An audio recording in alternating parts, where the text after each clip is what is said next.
Good evening, everyone. Welcome to the November 2024 Bryan County Planning and Zoning and Board of Adjustment.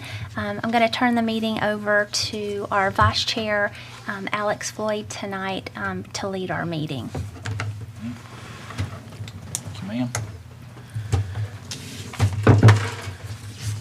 All right, first item of business is the approval of the minutes for the October 15th, 2024 meeting. Has everybody had a chance to look over those? Yes, sir. Anybody have any questions, corrections? No. All right. All right, well, I'll entertain a motion to approve the minutes from the October meeting. Motion. Second. Motion to approve those October minutes. Okay, and a second. All in favor? Aye. Aye. Yes. All right, next we'll open the Board of Adjustment public hearing items, there being none.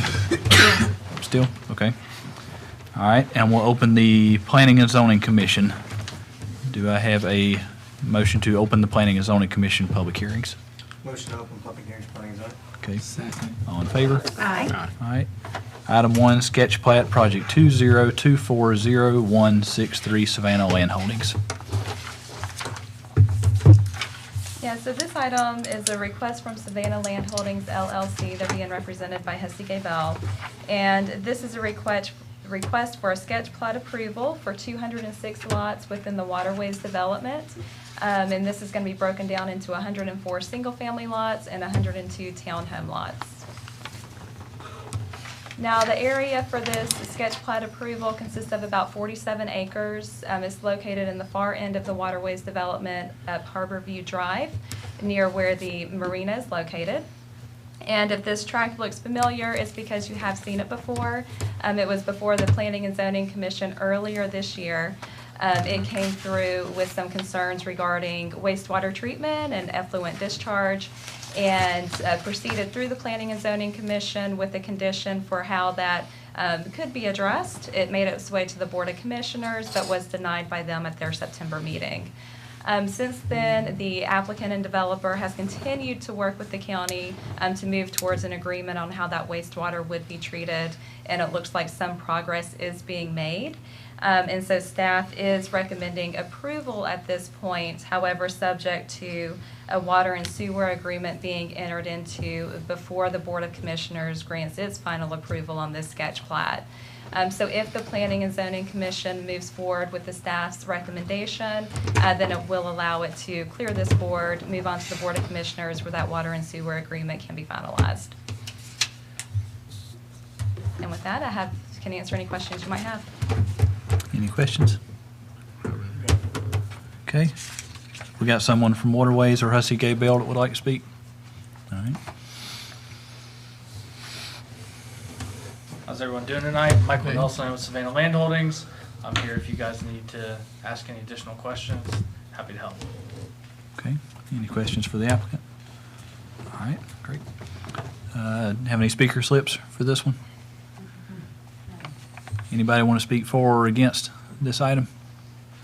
Okay, well, I'll take a motion to close public hearing. I'll make a motion to close public hearing. Second. All in favor? Aye. Aye. And I'll entertain a motion of action. Motion to approve with staff recommendations. Second. Okay. Second. Motion and a second with staff recommendations. All in favor? Aye. Aye. Any opposed? Okay, thank you. Next, I'll entertain a motion to open public hearing on conditional use permit 202407444. Motion to open public hearing. One second. All in favor? Aye. Thank you. The applicant for this application is Travis Burke with Coleman Company, representing Rayonier, who has the tract of land here on Oak Level Road. This request is for a conditional use permit in order to expand an existing borrow pit that's been in operation there for a number of years. The map to your right will show the new location for where this expanded pit will be located. And you can see in proximity to it, there have been 2 prior pits that have been operating from this site. The first pit is in a reclamation stage, and the second pit is near completion and then will be reclaimed afterwards. So this request represents that third pit to continue operations out there. Now, based on the concept plan that has been provided, The pit itself is going to be approximately 29.91 acres in size. They do plan to use the existing access there on Oak Level Road, so no new access is going to be cut into that property in order to continue those operations. And they're expecting about a 3-year duration for this 29-acre pit to be mined. Now, in staff's review of this request, we do have a couple of conditions. The first 3 conditions are pretty standard. The first one just requiring that they submit a final site development and buffer planting plan. The second condition being that they are held to the size of the pit that's represented under this conditional use, so they would not be able to expand beyond that 29 acres unless coming back through this board to get that approval. The third condition is regarding their requirement to obtain a state mining permit prior to starting any work out there.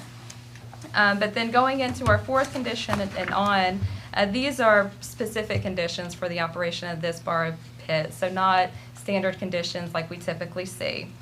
Condition number 4 is very specific to the traffic on Oak Level Road. This pit has been operating for a number of years. We have had some concerns about that traffic operation, and so with this expansion and continued traffic going into the site, our engineering department did require that they submit a traffic impact assessment, and through that traffic impact assessment it was recommended that they install a right-hand passing lane for that eastbound traffic on Oak Level Road, so that whenever trucks are trying to make that left into the site, there will be a passing lane for traffic to be able to get around. The fifth condition is related to hours of operation. So if you're familiar with Oak Level Road and this site, then you know about the traffic at Oak Level Road and Highway 144. There is a roundabout that is going to be constructed there, but until that roundabout is completed and installed, we still want to make sure that we're monitoring those traffic flows as this, conditional use permit is going to continue to see that truck traffic. So with condition number 5, we are writing this condition to limit that truck traffic during those peak traffic times at that intersection, which would be 7 a.m. to 9 a.m. in the mornings, and then 4 p.m. to 6 p.m. in the evenings. So with this condition, they are not to have any truck traffic going in and out of the site in order to mitigate that until such time that that roundabout is complete. For condition number 6, this is a specific condition regarding road maintenance bonds that should be required in order to make sure that they're not degrading Oak Level Road with their truck traffic, and if they are, then there are measures in place in order for the county to be able to have those corrections made to it. So with the road maintenance bond, they're going to be required to provide for pavement evaluations with cores prior to starting their pit operations out there. That should also include some detailed video and photo documentation so that the current road can be assessed and documented. And then requirements for them to post a 15% road maintenance bond for the life of their operations. So that will be for the 3-year period that the conditional use permit is being recommended for. And then finally, there's some monitoring conditions tied to it for them to produce monthly reports so that we can see the actual number of truck trips that are going in and out. And if we start to see a monthly average beyond what was anticipated with the traffic impact assessment, then there's some additional mitigation requirements that they might be held to. So the hope is that those conditions will help secure the road at Oak Level and help mitigate any continued concerns that might come up because of that operation. And then finally, the 7th condition is specific to the duration for the conditional permit. Conditioning it to just 3 years from the date of approval. That's what they've represented in terms of how long they think they'll be mining this site. But if they are to exceed that 3 years, they'll have to come back to this board and request that extension.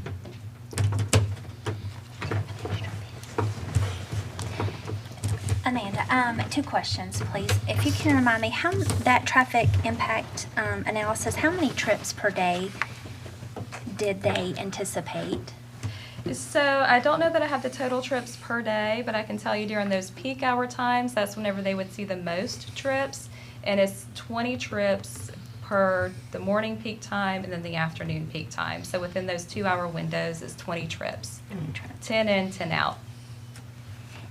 And just because this is a question I get asked a lot from friends down in Keller and at Waterways, do we have an up-to-date tentative plan for when the roundabout will be completed from GDOT? Yeah, it's required right away. Right away. Just finishing up acquiring The right-of-way, okay. Thank you for that reminder. Okay, thank you. But they accepted a bid, right? Did I see they accepted a bid? Yeah. All right. So that's a one-time traffic impact analysis at the beginning. They don't come back in the second or third year. They are not required to come back in the second or third year and produce another one. However, that condition number 7 does require that monthly reporting so that we Okay. can make sure the actual trips or the trucks in and out on that monthly average are consistent with what was represented in that traffic impact assessment. And if we do start to see increases that are beyond what was anticipated, then there is the ability for us to go back and Okay. require some additional information. All right. Any other Could we go questions? back to the map if you don't mind, please? Yeah. Alec, do you have an extra pen? No, Do you have an extra pen? I just found this one. Okay, thank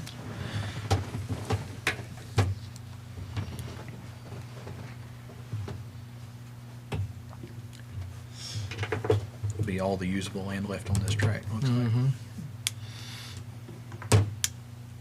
Okay. Thank you.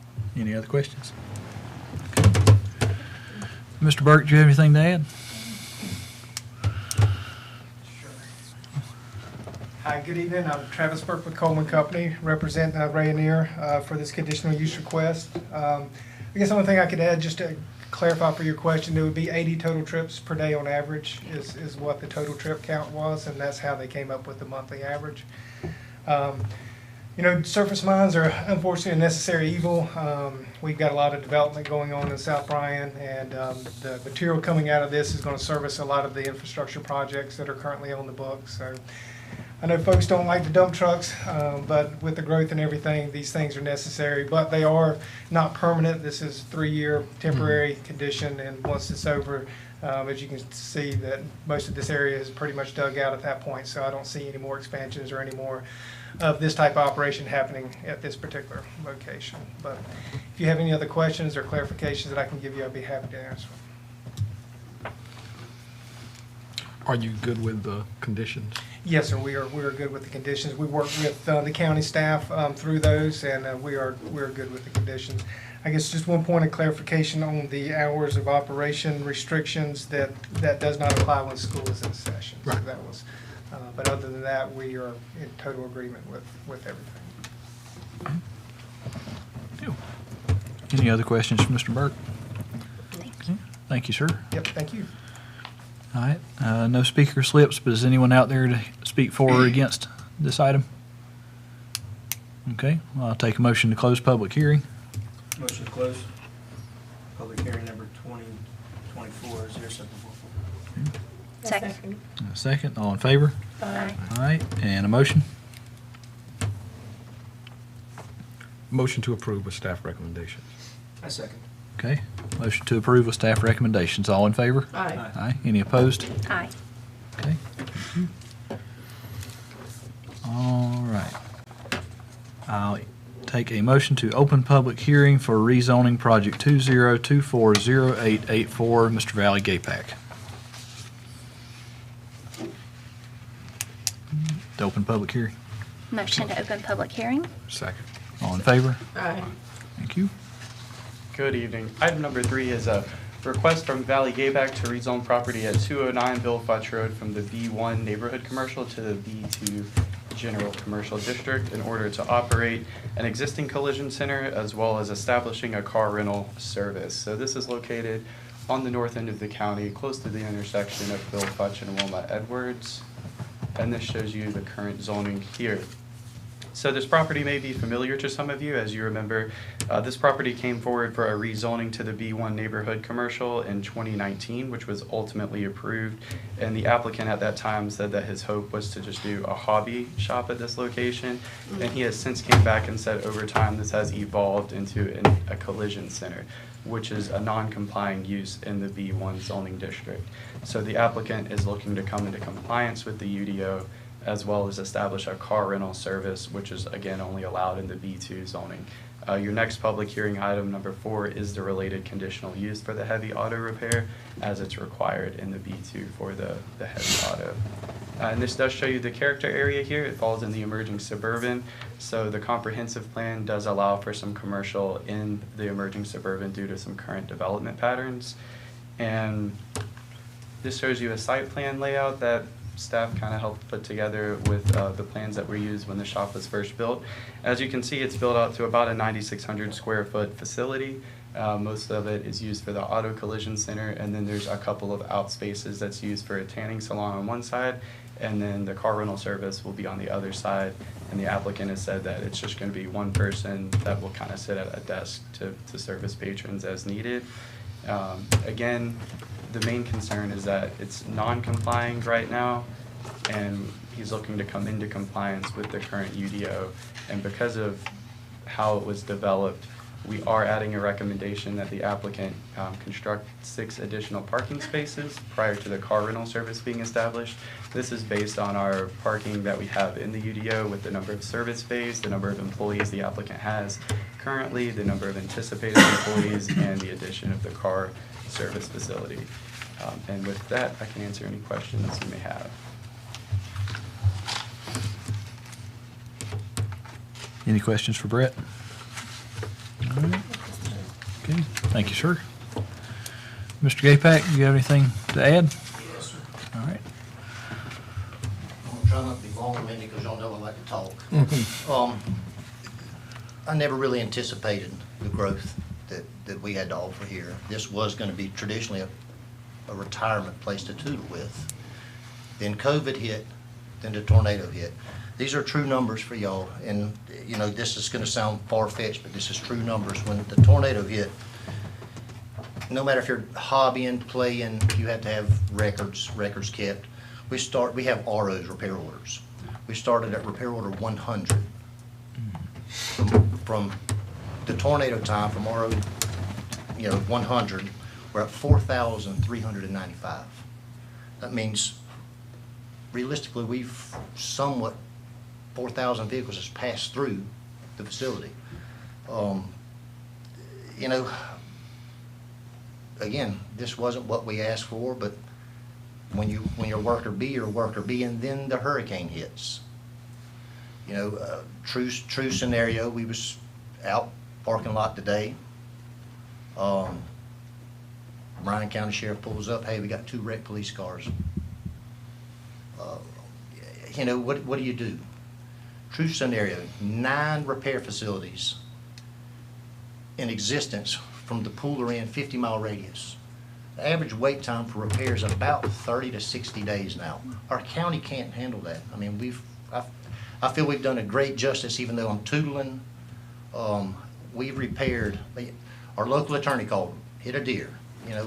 We're local. So, I just want to be compliant and service our county.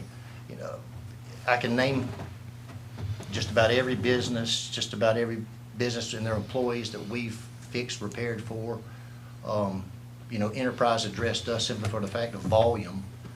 They don't have Enterprise utilizes site locations for satellites. They plan on putting 10 to 15 vehicles, and again, just renting them. They'll never be at location. We don't have that here. But with that Hyundai plant, we need that here. We get at least one wreck a week, down 280. It's overly populated. And we're just a business that's, unseen. But I have worked hard to make sure that we was compliant with Miss Audra and everything else as far as appearance. I came through with what we said. By no means does it look like a body shop or anything else. I just feel we do a great service to our county.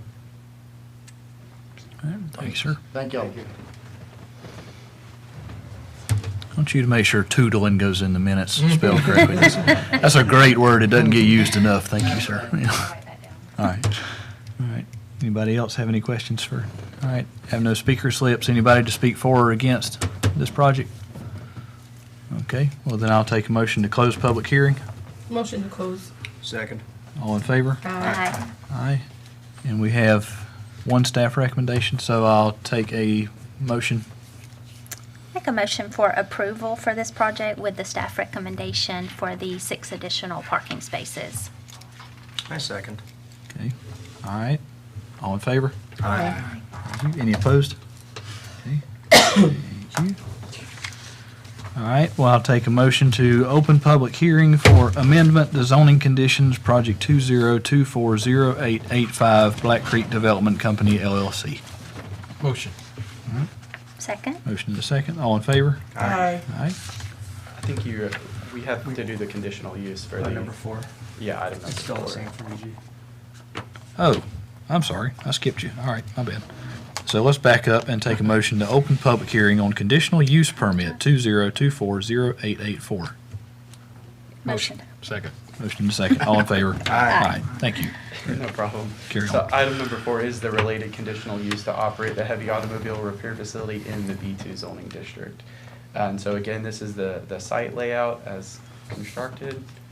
And then there are some specific use standards that the ordinance lays out. So staff conducted a site visit to see if these were being met, and we can go through them individually. Most of them are being met. The only one that I think we saw was not was a raised curb of 6 inches in height. Shall be constructed along the perimeter of all paved and landscape services, but the facility was built under the county's interim development ordinance and predated this requirement.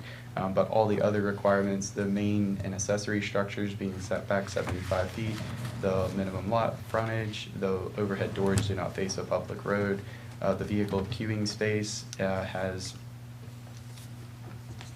through my notes here. The vehicle queuing space is not needed as it's a collision center and the majority of customers leave their cars there, so it's not like an oil change shop. Moving on to the next page, all the maintenance and work is completed inside. Then there's nothing stored outside and viewed to the public. Stored and wrecked vehicles are all behind a white privacy fence so that the public doesn't see anything.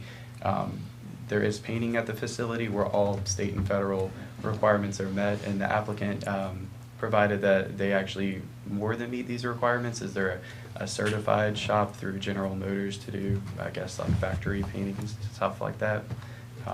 I'm sure Valley could probably explain it a lot better than me. But with that, we are recommending approval as long as there's continued compliance with the ordinance. Okay. With that, I can answer any questions. Any questions on those recommendations? Okay. Did you have anything on the recommendations? Or are you fine with those? Yes, sir. I'm yes, sir. Okay. Yes, sir, ma'am. All right, good deal. All right, well, now I'll take a motion to close public hearing on that. Motion to close 2024-0884 conditional use permit. Okay, Second. all in favor? Aye. Aye. And a motion with the staff recommendations? Make a motion to approve with staff recommendations. Okay.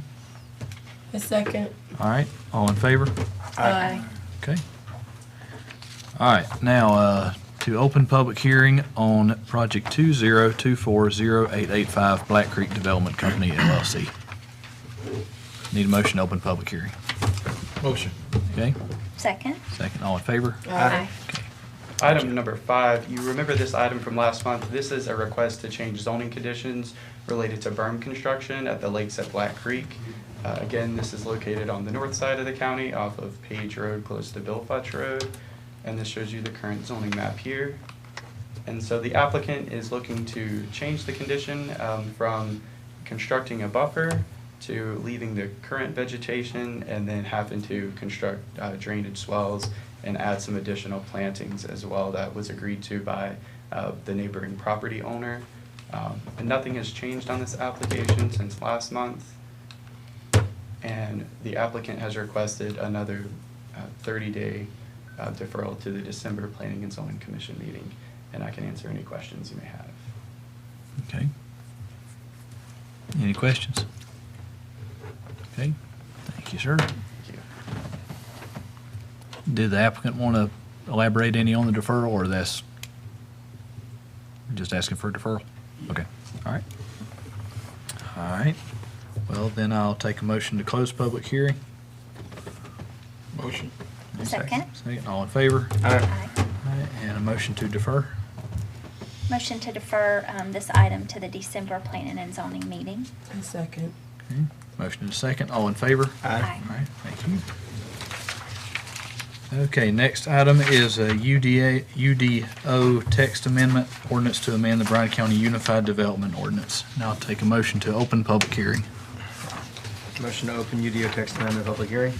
A second. All in favor? Aye. Aye. Okay. Good evening. We have a proposed text amendment in front of you tonight. This is actually done in consultation with the county attorney as the county is growing. As we have more complex development, we get more complex arguments and disputes. So what we've discovered in the UDO is there are some applications that if you deny, the person is precluded from filing again for a certain time period. Rezoning is really the only one. Variances, preliminary plat, sketch plat, conditional use permits do not necessarily have those time limits. And so there have been a couple cases recently where the applicant has made preliminary efforts to sue the county. There are certain things you have to do, demand letters, things like that. So in order to basically not cause confusion when those are going on, we are recommending that an ordinance revision be adopted that basically says if you're in litigation with the county, then we are not going to consider any application related to that matter until the litigation is resolved. And that's done so that we're making that recommendation so there's no conflicts between the two. So because this is a UDO amendment, we do need a formal recommendation to the Board of Commissioners from the Planning and Zoning Commission. So we are asking that you recommend approval on this amendment. Okay. Seems like a good rule. Any Common- questions? Common sense Yeah. prevails. Like common sense. Yeah. Anybody got any questions? Okay. All right. Do we have any speaker slips or anything further on this? Just No. talk about the gas station signs. No, this is not No. One more. The next one. All right. All right, if nobody has any questions, I'll take a motion to close public hearing for this UDO text amendment. Motion to close. Second. All in favor? Aye. Aye. And a motion, or Make a motion to approve the UDO text amendment for ordinance item number 6 on the agenda. okay. Second. All right, motion and a second, all in favor? Aye. Aye, okay. And finally, we're going to open the public hearing for a UDO text amendment and ordinance to amend the Bryan County sign ordinance. Do I have a motion to open public hearing? Motion to open. Second. All in favor? Aye. All right. So staff is recommending a set of ordinance amendments to the Bryan County sign ordinance. This is the first round of ordinance amendments that we're going to be recommending based off of development that's occurring, particularly in the north end of the county. It's highlighted the need to address some things in our sign ordinance. As this board is very familiar, as you've had some variances come before you within the past year or so. So particularly with this round of amendments, we're looking at signage that's oriented towards interstate travel. So this set addresses digital gas price signage. So this would be the gas price signage that we see at gas stations that are going to be located, near our interchanges. We're also looking at amendments to outdoor advertising signage. So that's our billboards, which we would see along the interstates. And then also interstate high-rise signs, which would also be located on the interstates, advertising, those commercial services that might be located off of an exit. So we've worked through these with the Board of Commissioners. We worked with them starting with the workshop, back in the spring. We got some initial feedback from them. We took forth some, further research and analysis based off of what we were seeing in terms of what was already existing in our county, and then looking at some of the surrounding jurisdictions and how they were regulating this type of signage. After presenting that to them, we presented them with some recommendations in terms of a direction that we felt comfortable moving towards, and they supported those recommendations and told us to go forth with these official amendments. Because the sign ordinance does fall under the UDO, that then means that the Planning and Zoning Commission needs to consider those as well. So we're bringing it to you in order to make that formal recommendation to them. So specifically with these amendments to address the digital gas price signage, so again, this is that LED signage that would be located within a gas station sign advertising the price of fuel at that location. We are recommending that those be permitted within the commercial zoning districts where gas stations are already being permitted. So that would be our B1, our B2, and our CI zoning districts. With those gas price displays, we are recommending through these amendments that they only occupy 25% of the total sign face size. So they're not to take up the whole sign, and that would be out in front of a gas station rather just a portion of that sign. We are also recommending that this type of display only be limited to the display of the fuel price only, so there's no other scrolling messages that could be incorporated with that signage. And then also requiring that it includes some automatic dimming in order to make sure that the light can be adjusted to that ambient lighting. So if it's too bright, they have an automatic mechanism in order to dim that and get it back to an appropriate level. So that's the recommendation for the gas price. For our outdoor advertising signs, again, these are billboards. Whenever we started looking at our sign ordinance, we started to see some inconsistencies with how GDOT regulates billboard signs and then how we were regulating it compared to some other jurisdictions within close proximity to us. So really the recommendations that we're making with billboards puts us more in line with the GDOT requirements and then also in line with our surrounding neighbors. So with this, we are recommending that they continue to only be allowed within the CI, I-1, and I-2 zoning districts and where they have direct frontage along the interstate. So that's I-16 and I-95 for Bryan County. And we're recommending that they be limited or restricted to a designated billboard zone. So the graphic on the right, that hatched area shows you where this billboard zone would be located along that interstate frontage. And again, this correlates with GDOT's requirements because GDOT actually has a blockout zone where they do not want billboards located in close proximity to the on and off ramps or that intersecting crossroad, and that helps to reduce that visual clutter and limits driver distraction. We were actually, under our existing ordinance, the opposite. We were pushing billboards to this area that GDOT wants to block out. So we are recommending this billboard zone in order to be more in line with what they want. We're keeping a requirement that they have to be spaced at least 500 feet apart. This is very consistent with both GDOT and other jurisdictions. And then maintaining the limit of 3 billboards per quadrant, which is also consistent with our surrounding jurisdictions.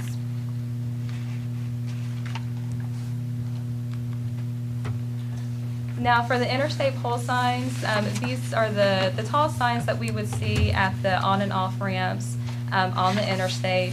Most recently, you considered an interstate pole sign from the Pilot travel stop that located up at the Highway 280 I-16 interchange. So that's the type of signage that we're talking about with these regulations. With this type of signage, we're recommending that we limit these to just the CI zoning district whenever they have frontage along the interstate. Currently, this would be allowed within our I-1 and our I-2 zoning districts. Those are our industrial zoning districts. We're recommending that we remove those from this type of signage because the goal of this type of signage is really to advertise those commercial and service-oriented uses for travelers, which we don't see within the I-1 and the I-2 districts. So we do not see a need for this type of signage to be permitted there. Just like the billboard signs, we are establishing an interstate pole sign zone. So where GDOT does not want the billboards located in close proximity to those on and off ramps, what we see with the interstate pole signs is that's where those should be located, because we're talking about those services that are going to be concentrated there at that exit. And so that's where we would expect to see that signage. We made sure with our interstate pole sign zone that it does not overlap with the billboard zone, so it creates a little bit more dispersion between these two different types of signage, and we don't have that overlapping effect with them. We're recommending that we limit these to just one sign per parcel, so one particular user cannot put up two different high-rise pole signs advertising two different services on their tract. Similar to the billboards, we're requiring that 500 feet spacing between these type of signs in order to reduce that visual clutter. And then capping the maximum allowable sign face area to 600 square feet, because previously we did not specify a cap on the maximum sign face area, and that was, you know, one of the challenges that we had with that pilot signage that came before you for that variance. So with these recommendations, we're hoping to be able to address these issues moving forward and better regulate that signage that we would see up near those interchanges. And with that, I can answer any questions. I have a comment and a question. I like the term you use, visual clutter, because if you've ever been to a state that does not have a lot of billboards and a lot of bright signs, even for gas, it's very limited. The signs are smaller. I understand safety, but with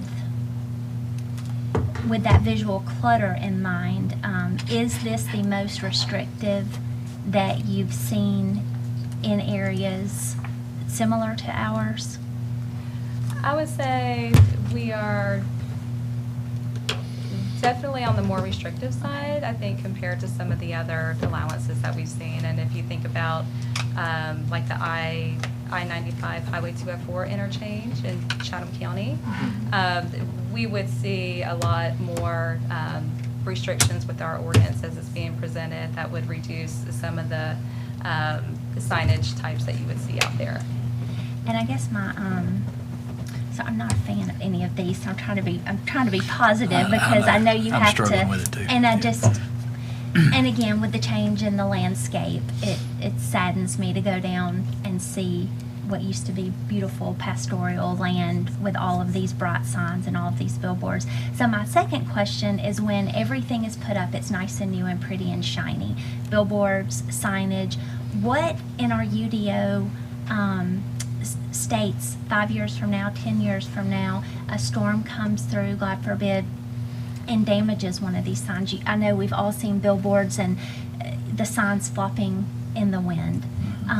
What in our UDO says you have to repair this, you can't leave it looking shoddy? Or you can't just abandon it. Or you can't abandon it. When the business goes out, the sign has to come down. So a gas station shuts down, things do shut down, they have to remove it, get it off of our roads.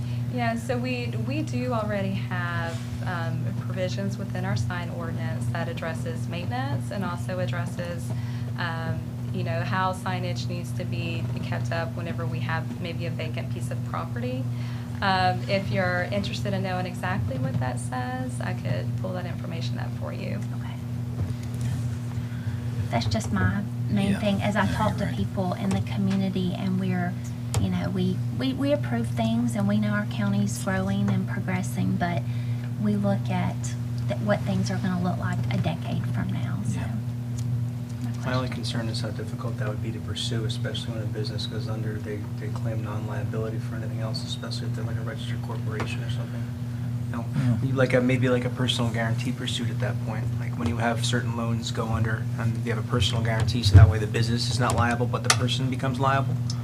Like in a similar situation, when you have like a business, of course, that decides to put on, like, say, a pole sign for a tract of land, and like she says, if they go under, it becomes a vacant, rusty piece of monument, an eyesore at that point. You know, maybe the county can adopt a certain policy internally, so that way it would say that, you know, I'm not really sure how, for litigation purposes, that would play out, physically. You know, if a person's going to be going under with their business, I mean, I'm not sure how we could pursue liability against a singular individual after a business physically goes under. That's the thing.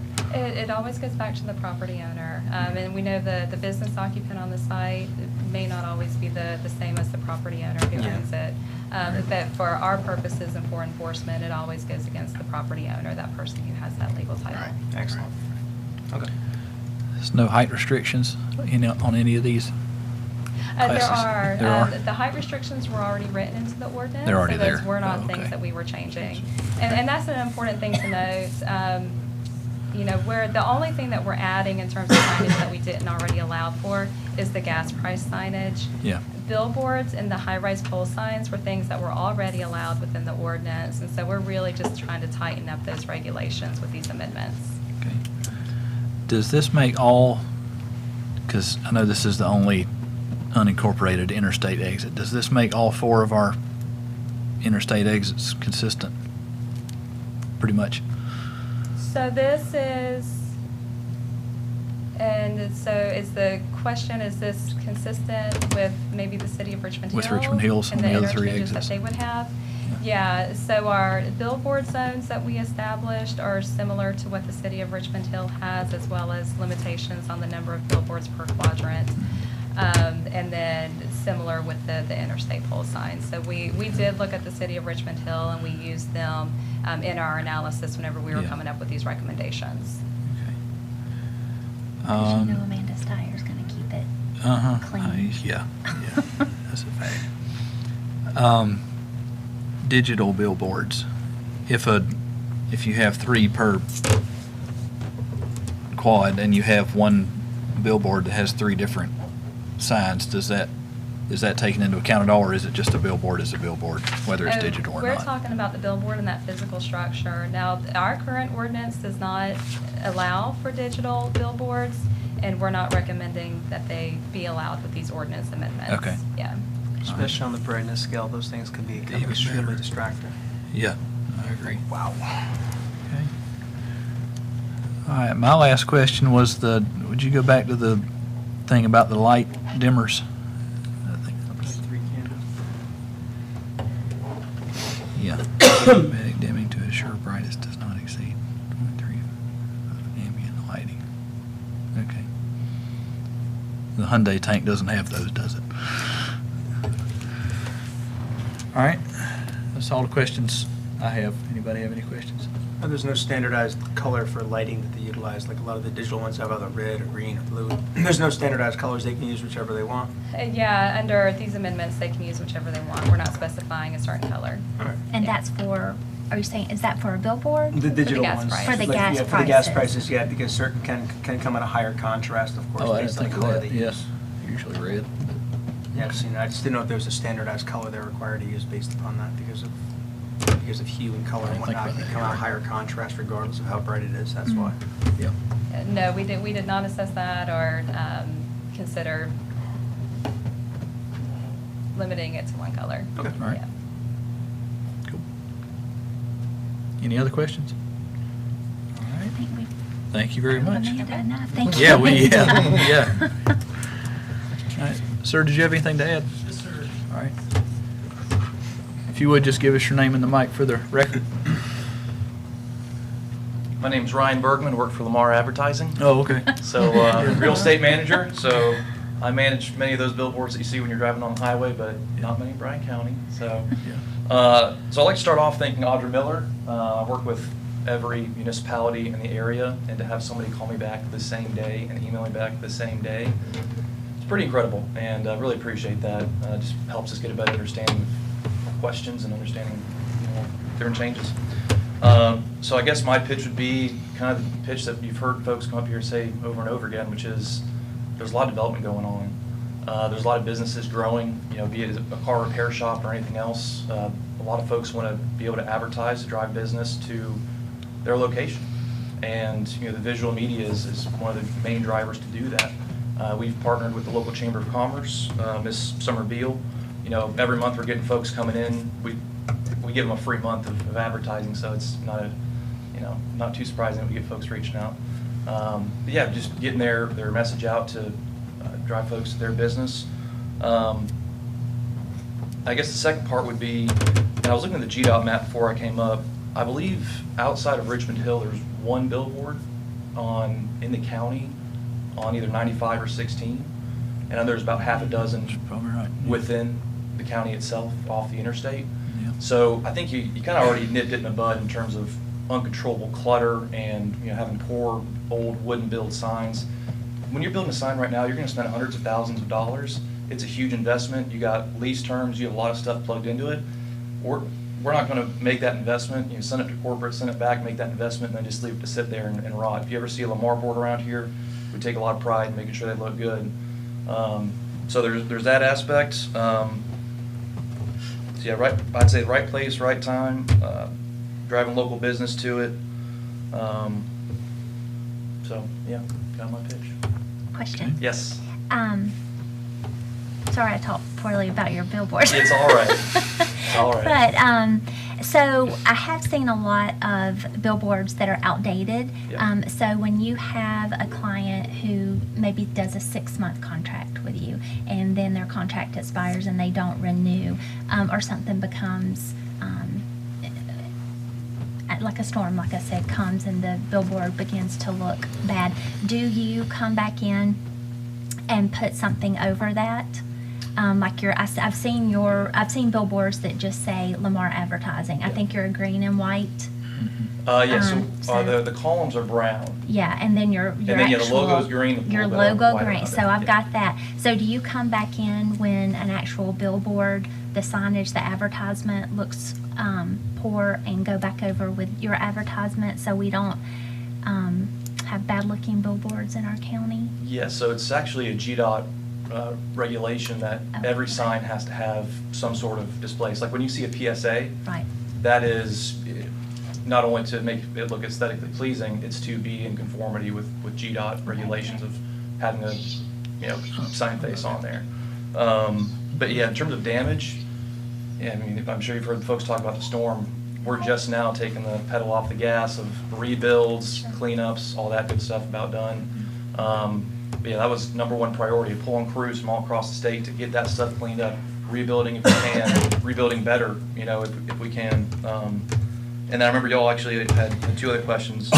Spacing of digital billboards outside of y'all excluding from your ordinance. GDOT also has a minimum 5,000 linear foot distance rule, so you can't build it in that space. And I guess I had additional thought, and I'm probably over whatever time y'all have for speakers.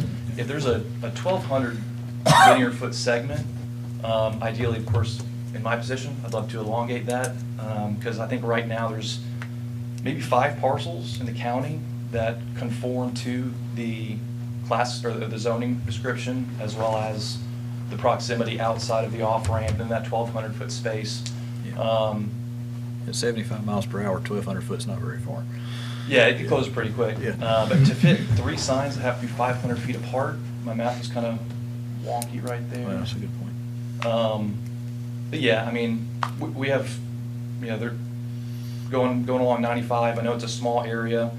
I'm not saying anywhere inside the county overlook anything, but the interstate, I guess that would be my pitch of getting people to, if they're going to pull off that off-ramp, be able to know what restaurant they want to go to, or be reminded that, hey, that repair shop is open for business, I'm ready to get my car fixed. But I've taken enough of your time and appreciate you giving me out. I do have a question, Yeah. just a general question about this. With so much on social media, and everyone has a phone and access, even our cars. I mean, I can say, hey, what's the nearest gas station? Are you finding billboards are still as effective? Definitely. Okay, That's a okay. higher level question. That's a big question, I'm sure. Than me being a lowly real estate manager. But yeah, I mean, we'd be out of business if we weren't able to, get businesses in the area to advertise. It's another area, it's another medium of reaching the consumer, and in many points in tandem with they'll see a name and Google it type of thing. But to get that visual awareness, especially in your local community, I think is what people really shoot for, is that kind of local aspect and not the detached aspect. Thank you. Thank you. Gets people to vote for you, too. True. Just kidding. All right. What about he brought up a good point about the math with them being 500 foot apart and 1,200 feet. Should it be 400 feet or should it be 1,500 feet, or how would we make that work out? I think the 500 feet within that 1,200 foot works, especially if we're limiting it to 3. Yeah. No more than 3 within that area. If you think if you're on the outer edge and then you go Oh, I 500 get it. feet in, Okay. you can get one more, and then you'd have another 1,000 feet to Not 500 feet to from get the a third one edge. in there. Okay, Yeah, all right. so I think that our good? recommendation Okay. holds. We think that works. Okay. And I did just want to respond to Commissioner Fall's question about the sign maintenance, and just to put it on the record, it's section 114-669 that already addresses sign maintenance within our UDO and our sign ordinance. And it does talk, generally about signs having to be maintained in a safe manner. They have to remain presentable looking. They can't have broken panels, missing letters, defective illumination, torn fabric. And so all of these things give us teeth for whenever we see these type of violations, we can go back and address it because we have these standards within our ordinance. Great, thank you, Amanda. Okay. Who's the enforcement side of that? Who would actually go out and say? It would be our Code department. We oversee code enforcement, and so we would be looking at that. In terms of, unsafe structures or unsafe signage, we also have the building Gotcha. official within our department. All right. Any other questions? All right. We're passionate about signage. Yeah, I tell you, we like our, yeah. Thank you guys for answering all those questions. Yeah. All right, well, I need a motion to close public hearing. Motion to close this public hearing. All in favor? Aye. Aye, and a motion on the UDO text amendment. Motion to approve the UDO text amendment With staff recommendation. with staff recommendations. With all staff recommendations. All right. Second. Second, all in favor? Aye. Aye, all right. Other business, I see none. Still got none? None, all right. Well, then I need a motion to adjourn. Motion to adjourn. Second. And a second, all in favor? Aye. Aye. Anybody nay? Yeah, you want to stick around? Talk about billboards some more if you want to.